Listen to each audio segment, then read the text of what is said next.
Hi everyone, thanks for coming back to our show Make It Short, where we give constructive feedback to filmmakers from all around the world. And it's a show where we're trying to promote feedback that can be collaborative and helpful, and so we can build a community of filmmakers where we can make better movies and help sort of communicate better. And joining me again this time for the next episode is Toby Holden, British filmmaker based here in London. And you actually studied at Columbia in New York, right? Yeah, spent 5 long years in the film program over there. Trained as a director, came back to the UK more permanently about 3 years ago to get my feature film off the ground, which is called White Lies, based on a short called Balcony, which did the festival circuit a few years ago. And you're finishing development on... Yeah, just finished with the BFI, the development process, which for White Lies. Yeah, for about the last 18 months. We've been working on that, and hopefully in the next couple of months, financing is coming together, and by the end of this year, we hope to be shooting. Fingers crossed. I'm rooting for you. Thank you.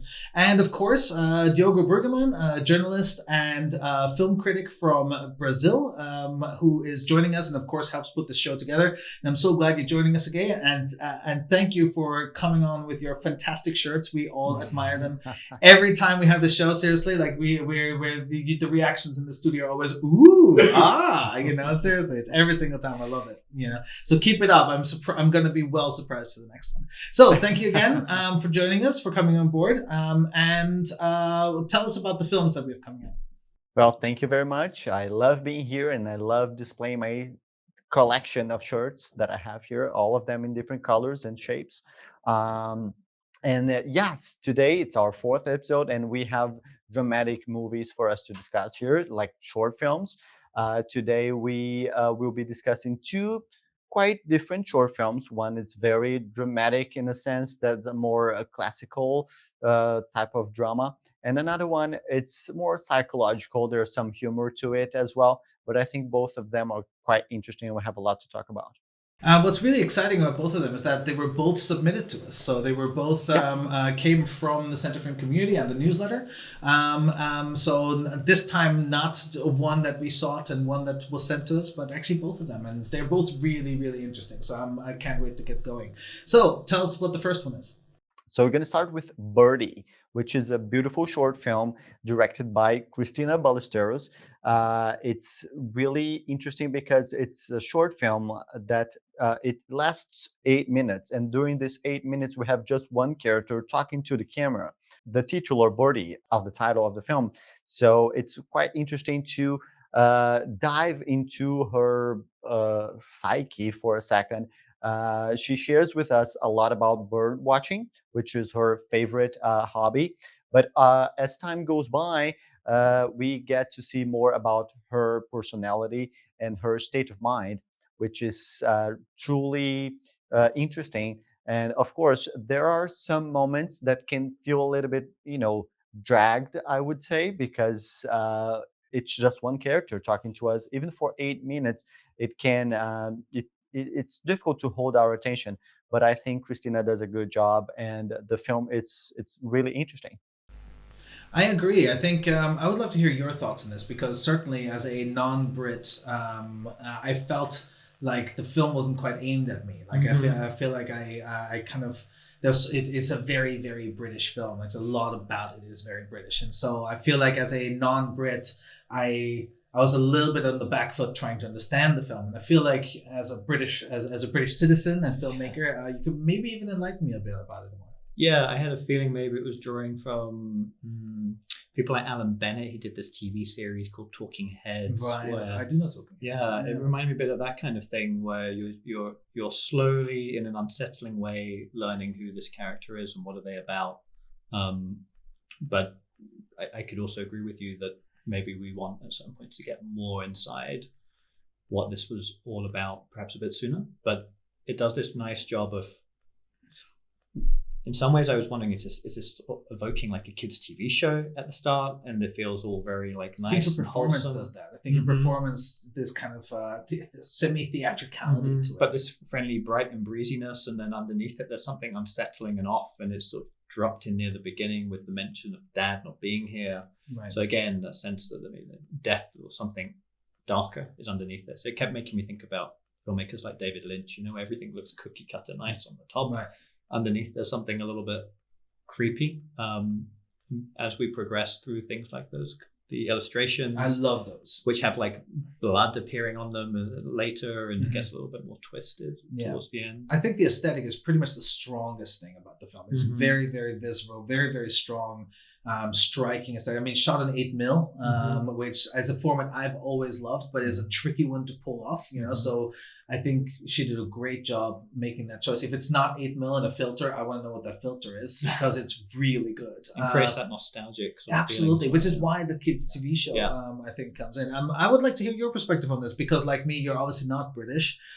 So did you feel like you were missing something at all from the film, something that you were culturally a bit on the back foot on? Yeah, well, I would say that I felt a little bit confused for the first half of the film. And then I got, okay, so, I got more comfortable as we progressed with the character, also with the performance, which, as you said, is very theatrical. It makes you feel a little bit questioning. Is this, it's supposed to be funny, supposed to be more dramatic, and that's why I chose it for us to discuss here in the drama episode, because at the end I was sure, okay, this is a drama, she has some family problems, and she is using this metaphor of the birds to discuss that with the viewer.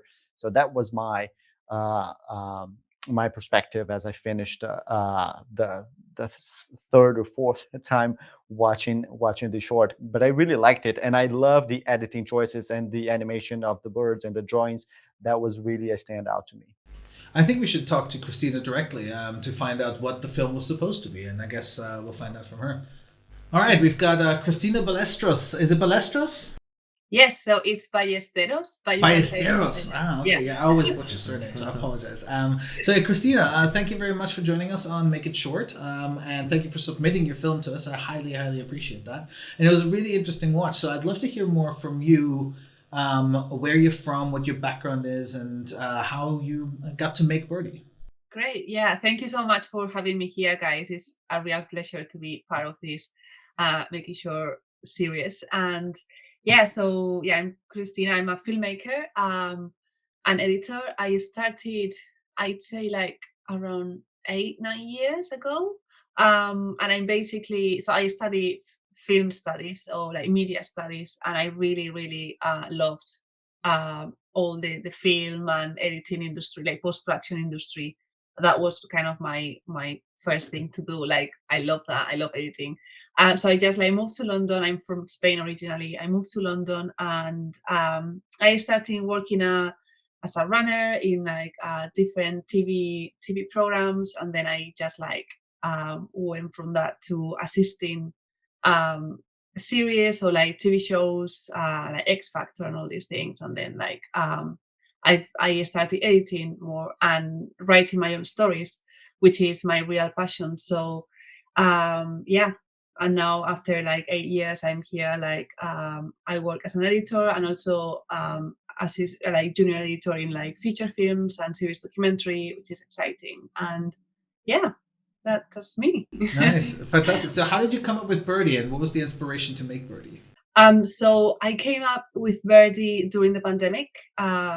So I live in Southeast London, and I have this beautiful garden. And luckily, it was really nice weather in April when that happened, when the first lockdown happened. So I got to spend so much time outside in the garden with my housemates, and we were just like literally have nothing to do more than watch birds in a way. And I've been always been passionate for nature and animals, birds, and everything. So my sister gave it to me for my birthday, a pair of binoculars.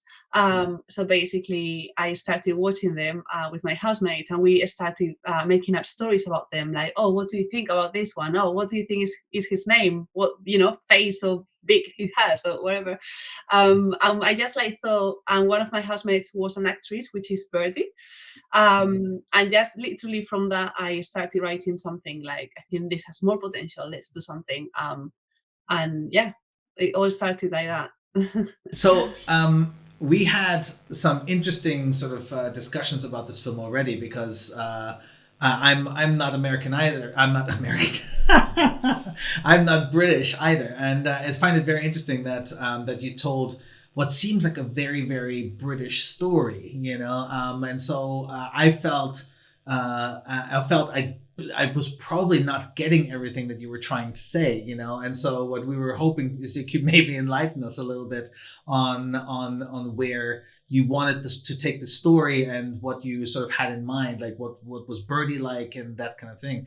So the did you shoot on 8mm film? It was 16.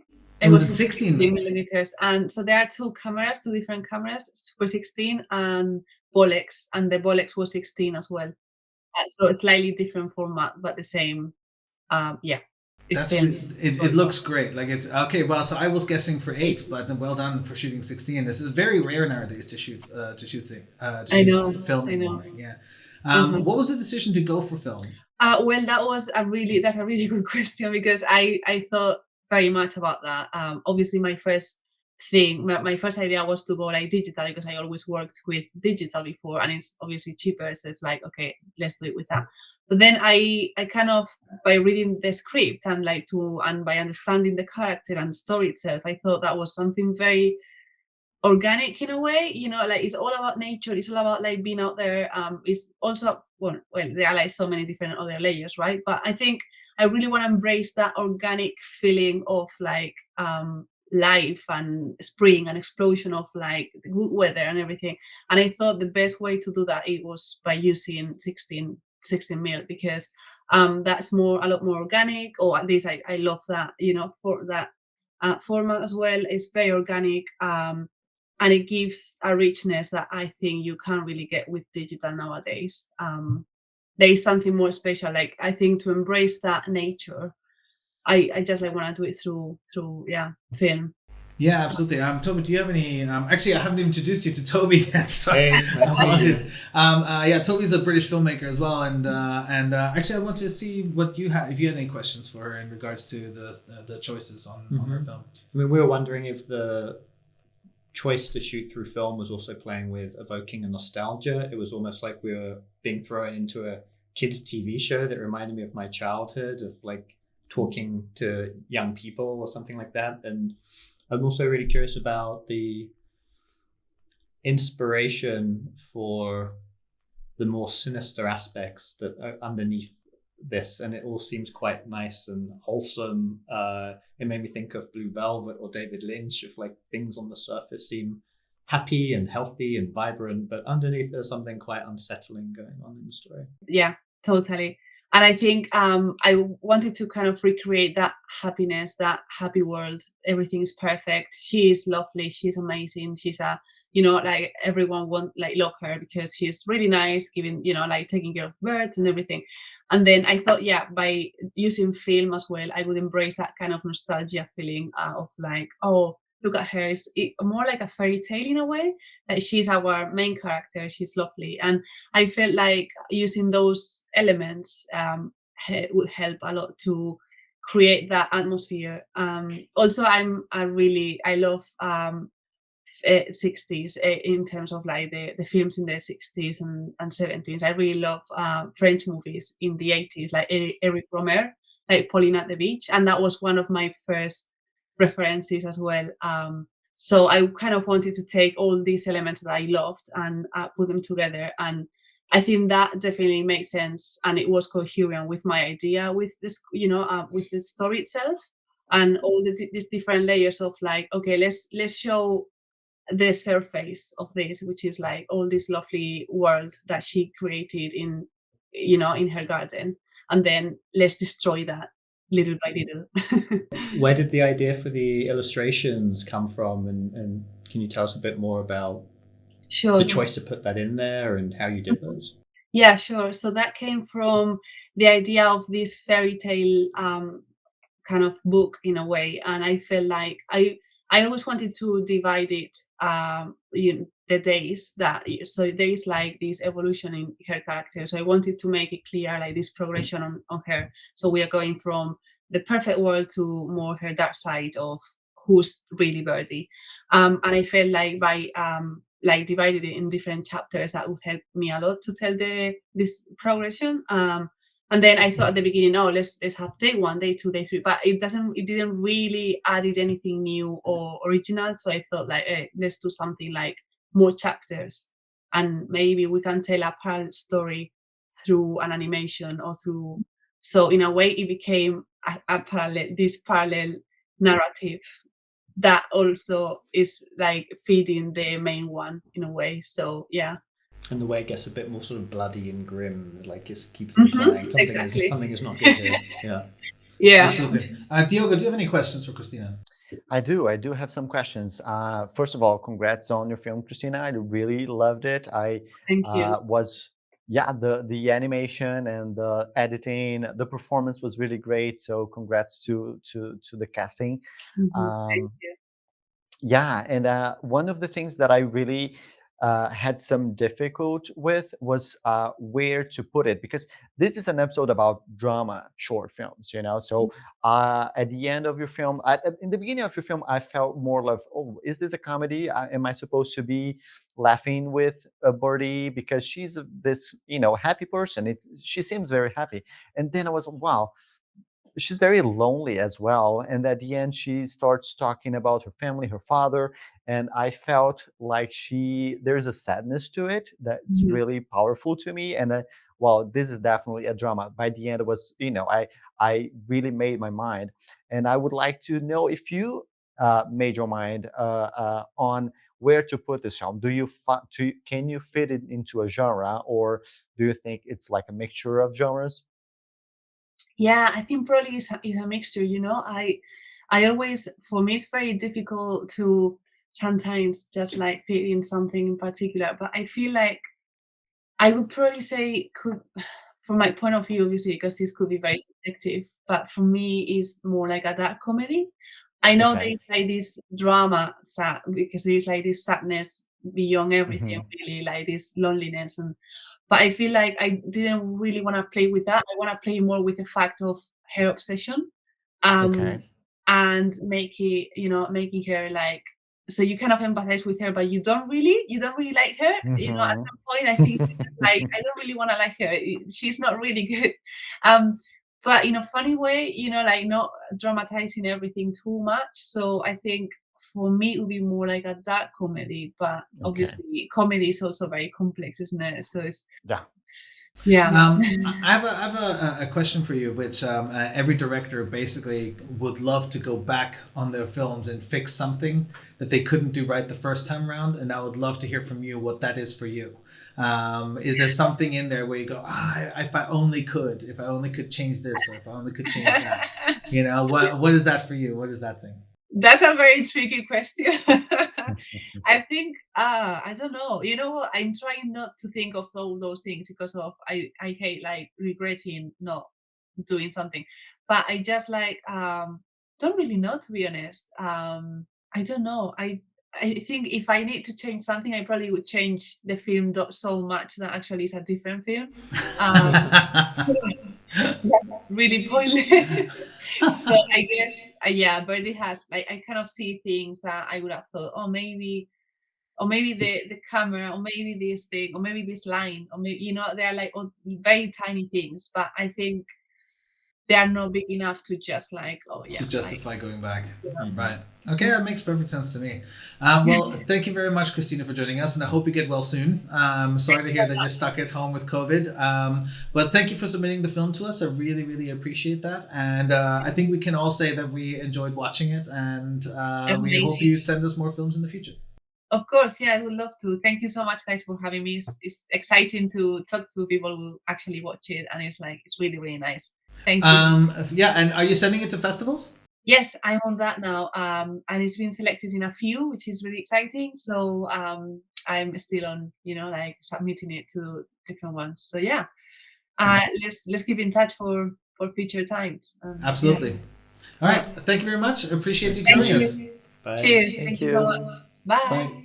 I think she's lovely, and I think her ideas are really lovely. I think she clearly. I was really surprised that she's an immigrant. Like it's. You thought she was going to be English. I could have sworn she was going to. It's such an English story, but you know what? I think if I had to say anything about it, that I think I only really have two like notes on the film that I think she should. Not should, but that she could maybe look at. And granted, this is based on limited resources, and I'm glad I know that it's a COVID movie. But I do think that the character felt older than the actress playing her. You know what I mean? Like I got the sense that this was an older woman, that this was a 50-year-old woman, not a 30-year-old woman. You know, or I'm not quite sure if that's how old she is, but it's definitely not in her 50s. But I got the sense that this would be an older woman who spent her life looking at birds, you know, all her life looking at birds and sitting in the back garden and doing that. And that's what's driven her slightly bonkers, you know. So I got that. I don't know about you, but I got that sense from the character. Yeah, I guess there's so much emphasis put on that isolation, the loneliness, and what drives her then to be making friends with the birds, with wanting to name them. And the other note I had was that I just feel like it needed to be a little bit shorter. Yeah, I feel like maybe in the beginning, like we just needed to move on to her going a bit cuckoo, pardon the pun, a bit sooner. Yeah, I mean, I think that's the only part where I felt like, because I mean, she even points it out, you know, that you don't necessarily like her. I think we feel it more so because the camera sort of stays in the same shot for quite a while, and perhaps a bit of a variation as we progress might have helped. That's a really good point. For me, my bigger note was, I think everything to do with the subtext of the relationship with the father, and when she gets that revelation of I let the birds out, and we feel like it tips into a more transgressive part of the story. I think I wanted to feel that more and feel like, that's what this is really about. So it's maybe a bit of a writing note as well of, I agree, that whatever, she does a nice job of hinting early on that there's something off, and it gets reiterated through the sketches, which go a little bit macabre or bloody. Yeah. But then I think that punch of like, oh, there was something maybe really dark or murderous or tragic here. I was expecting that. And then it kind of felt like we went through it sort of gently. So it didn't totally track at the end for me. Right. How about you, Diogo? I completely agree. I think, maybe it didn't need to be shorter, but if the second half that really goes into her downfall there, if that second part were to be a little bit longer, maybe, or more well developed, maybe we wouldn't be seeing the beginning as too long, you know, because it would be more well divided into two different parts, or the progression would be more well noticed. I don't know. I agree. But I generally speaking, really, really strong film. I'm really glad she submitted it to us because it's also very unique. And if I'm a sucker for anything, it is a unique film voice and unique perspective on things. And I think she definitely gave us that. All right, Diogo, what's the next film? Okay, so the next film that we have here is called Daughter. This is a very dramatic film. Now, I have no doubts about this. It's a film by Markus Hoekner. He'll be here with us to discuss his film.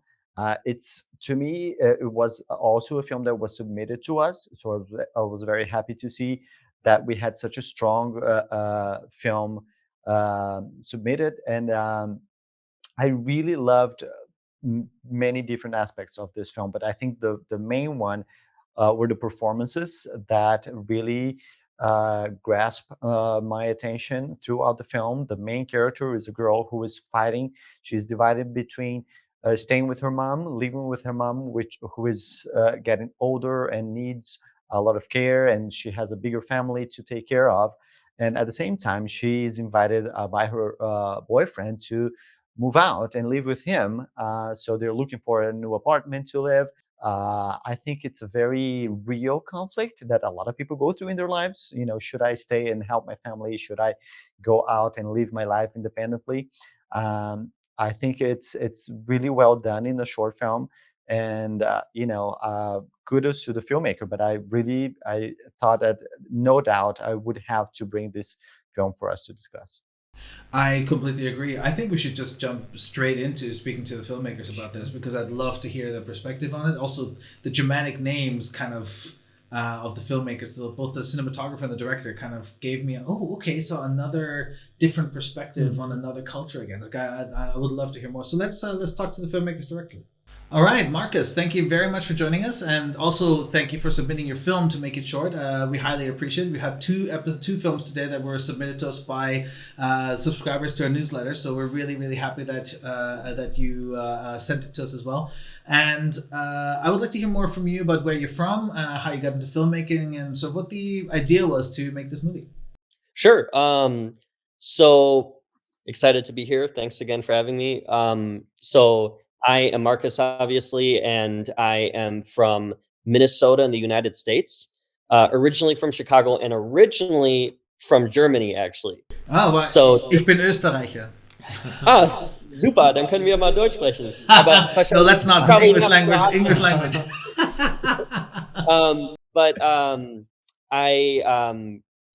So I moved to Minnesota to go to school, and then I stayed here, and I got into filmmaking while I was in school. We had a really amazing documentary filmmaker who was also a professor, and we had a visiting professor that year, and who runs a nonprofit in Minnesota called Film North, which is formerly known as the Independent Filmmaker Project, and they're an official partner of the Sundance Institute. So this mentor I met, Andrew Peterson, who is just a film guru and knows the festival landscape really, really well, kind of started taking me in while I was working on a project about the Dakota Access Pipeline protests. I don't know if you remember, but in I do. Yeah. So I had the absolute honor to work with the co-founder of the American Indian movement, Clyde Belcourt, who basically was like the Martin Luther King of the Native American community. And he's from the Twin Cities where I live now. And we, in 2016, I was up there for 6 months and shot like my first documentary. It was a very guerrilla style film. I don't watch it anymore because I just cringe at it, but it got into several international film festivals. It went to Doc NYC and it did really well, thanks to Andrew Peterson. And then from there on, I started applying to grants and working with Film North, which again is kind of like the Sundance Institute in a way that it helps filmmakers grow their career path. And then I started working on screenwriting and got several grants to shoot this narrative short film, which is my first narrative short film, of course. So there's a lot of stuff I learned from it, and I'm still happy with the result. But it was a tough short film to make, and right now it's just going to the film festival circuit as well. It's in the submission process, so that's kind of a little bit about me. Yeah, no, I'd love to hear of like how you came to the idea to tell this story of this family that's struggling to deal with that. Like struggling, especially her struggling to deal with how to sort of pursue her life. To stick around, help her family, or to lead her own. So I'd love to hear from you how you got to that story and what was the inspiration for it. Sure. So as a context, I was at a Sundance workshop here in the Twin Cities. The director of shorts program from Sundance, Mike Plant, I call him Mike Plant, but I think it's Mike Planty, came to have a workshop, and the biggest piece of advice that he gave the audience listening was, for your first short film, do something that's in your backyard. Use what's in your backyard. And he showed us some really great examples. And I think this is a really smart thing to think about, because typically for your first short film, it should be it doesn't have to be, but it should be something that's kind of personal to you, because it's easiest for you to write something meaningful about something that you really care about versus trying to imitate, right? So the film is based on my relationship with my partner. That's my partner. Her name is Sheng. Her English name is Starlight. She's Hmong American. And the film, I wanted to write about a very kind of universal thing that people go through, but something that was more culturally nuanced, specific to her context. And it was moving into an apartment together. For her, coming from a very kind of more traditional, where there's still kind of this lot of things going on with traditional gender roles. which still happens everywhere else, but it's more prominent and very culturally specific, that a woman who's not married leaving the house to live with, especially someone outside of her culture, is frowned upon, right? And it's a very difficult decision because for her, from her point of view, she is a caretaker. She takes care of everyone. She takes care of the person in her profession as a um, caretaker for the elderly. She takes care of her mother. She takes care of her brother's kids, her nephews. She's constantly doing stuff, and you know, for me, it's like, let's move into an apartment, but for her, it's like, she can't just, she's living this dual life. So making such a simple decision is actually quite a tough task. And all of the film is really going on in her head because she doesn't really express these things. You don't talk about these things openly in the culture, at least right now. And I'm not trying to make blanket statements. This is really more specific to her. So it's a long-winded explanation of how I came to the story of her yearning for independence, but having, you know, doubts about moving in and choosing between family and tradition and her own, you know, desires. How did you? So did you cast? Were those all non-actors? Everybody in the film, is that basically just the people around you, and you just made a film with them? First of all, the Twin Cities, at least in my opinion, it's not a film hub. There's not a lot of actors. They're theater actors, but there's not a lot of actors in film. And I felt that this role is such a personal role. I wanted people who live this every day to play it, and there's no better person than my partner, and there was no better person than her mother and her kids.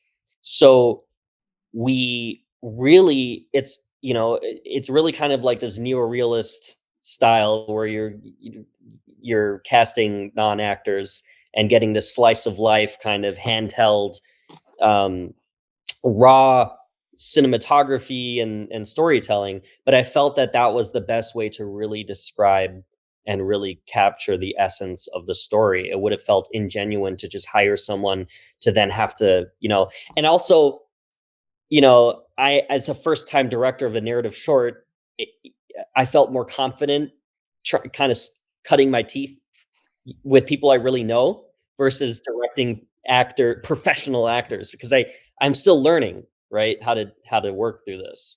Yeah. Do you have any questions for? Actually, I did it again. I didn't introduce Toby. Hey, I'm Toby. Yeah, Toby's a filmmaker here in London, and also lectures in with film classes. Did you do something with Sundance, or no? Is it just the? It's mostly with the NFTS here in the UK. Right, Yeah. right. So yeah, do you have any questions for? Yeah, questions, and also just compliment like how well you capture the sense of reality in real life. It's so interesting to hear you describe your documentary background, because I think that was what comes through so well. Yeah. It feels like we are inside people's actual experiences. Yeah, absolutely. And I found it really powerful and affecting when we cut from her home life to her helping the elderly lady out down the stairs, and we realized that it's sort of just mirroring through the images the sameness of her caretaker role. So I thought that stuff was great. I was curious if you were ever playing around with the idea that we would see her actually go further in entertaining moving out or checking out the apartment or anything like that when you were developing the story, or was it always about staying just within her point of view and never experiencing the boyfriend, which now I'm understanding is you. So keeping yourself behind the camera. That was something I was curious about. Well, that's a good question. So part of it, of course, is budget constraints. We only had about 10,000 for this from a grant, which is a lot more than some people get for short films. But you know, I wanted to make sure that everything ran as smoothly as it could, and it did, which is nice. We really didn't run into any issues, but I wanted to kind of leave like sound. For me, the sound design was a really important aspect, and of course using diegetic sound within the film versus non-diegetic, just playing around with these things. Like I didn't want to have music for this because this didn't feel appropriate, but like I thought that when she clicks that button at the end, the send button, when she says, you know, I don't think I can do this right now, is this kind of like this thunderclap. Like you have to that sound of her sending that text is the makes up for her going, not us seeing her go to the apartment or not, because I didn't think that that was as necessary for a short film. I mean, the film already was bordering 11 minutes, and it's obviously not. I'm gonna be honest, not an entertaining film, right? It's a nuanced.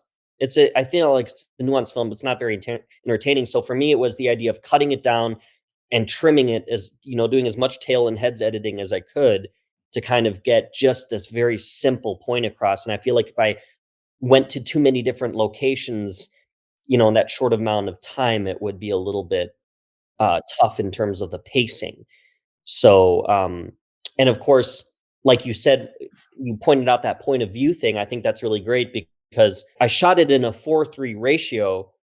I wanted her to feel she's so boxed in into her decision. I wanted to accentuate that with the aspect ratio, but I also wanted to it's a great way to kind of frame the face because it's more vertical than it is horizontal. And we're so close to her kind of thoughts because she doesn't have a lot of dialogue. It's really about her expressions, about what she's thinking and her reactions. So focusing on this really tight frame made more sense. I know that kind of trailed off from your question, but I hope I covered some of that.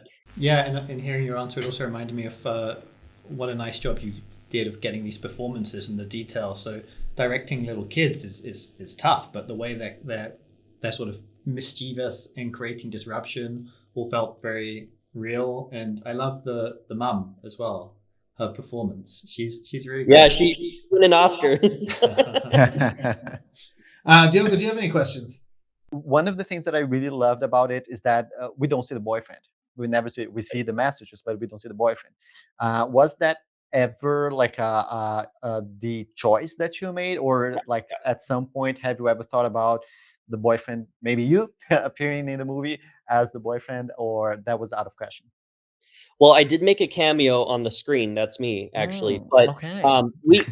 it's like a low budget film. You like we didn't have a production designer because another reason for that as well was because we didn't want the apartment was already the naturally decorated or set dress. But I wanted the point of view to really focus on her because I think her story and her conflict was much more like I was like in a science experiment. What do you call it again when you're like the control variable or something? The control. Like, right. She was the one. My for me, everything was easy. There was no conflict, right? So, and the only reason I felt comfortable telling a story from her point of view is because we're so close, and she gave me permission to tell it in this way. But yeah, I think from her point of view it was just a little bit more interesting, and was also something that you rarely see in film is Hmong people being portrayed, besides like Gran Torino with Clint Eastwood and maybe a couple other films. So that was my choice. That was kind of a very intentional choice. And also I'm a terrible actor, so I am behind the camera. This leads me nicely to my last question. What did you have to do to convince them to be on camera? So the process, it's interesting because in the Hmong culture, it's really about helping everyone. Like families stay together, oftentimes live in the same house through multiple generations. And I think that they were so excited, like because these are women, they were so excited about telling the story again, because it's very patriarchal, the way that the men decide. Like again, my partner is babysitting a bunch of kids while their fathers are out gallivanting around, and it's this kind of pent up anger and this that wanting to get this out, that they were agreeable to doing this. They were really excited about it, actually, as That's women. awesome. Of course, I did have to do some favors. I promised a couple things, like I wanted to pay them for using the house for those 2 days that we shot there. I paid the family, of course. it was a tough film to make, and you know, I had no idea how people were going to react to it because it's such a personal story, and I realized that it's not necessarily the most entertaining film, right, compared to the short film I'm working on right now. So Right. So what are you working on right now, since you just led into it? oh sure, yeah. Actually, it's a really, really exciting project, and we have funding from one of my childhood idols, who's an A-list celebrity, who I can't share the name with right now, but I will share with you guys later in private. But just because, out of respect, because I haven't gotten permission to just say it in a public forum. But the film is called Blight. And have any of you guys seen the Captain Phillips, the Tom Hanks Captain Phillips film? Sure. So the Somali actors, they're from here, and I connected with them, and I wanted to make a short film, and that because the Twin Cities has the largest diaspora of Somali refugees in the United States, and I saw their talent, and I said, you know, you Somali folks are really, you know, you guys are great actors, but you've only been portrayed as pirates or terrorists in pretty much all different films that have been on the big screen, like mainstream films. Why don't we create a really ambitious, thrilling sci-fi film where you are just portrayed as who you are? So the film is about two brothers living in a conflict zone after the world has kind of gone to crap because of a global food shortage, because of climate change and things like that. And the two brothers need to get to a refugee camp because their mother is fallen really critically ill, and they need to get medical supplies. So it's about them crossing through this dangerous territory to get there. And it's really just an exciting 20-minute short film that we're planning. It has like a really large budget. So awesome. So yeah, that's something that I'm super excited to be working on. That's really cool. Well, hey, I can't wait to show it. Can't wait to see it. And actually, why don't you send it to us? Like, we'll do an episode on a one long form short. You know, since it's 20 minutes long. Yeah, like 18 to 20. I know it, and it makes it harder to program. But you know, this is something that I really want to make to kind of show what I'm capable of, and then hopefully approach industry individuals to say, hey, this is what I can do. You know.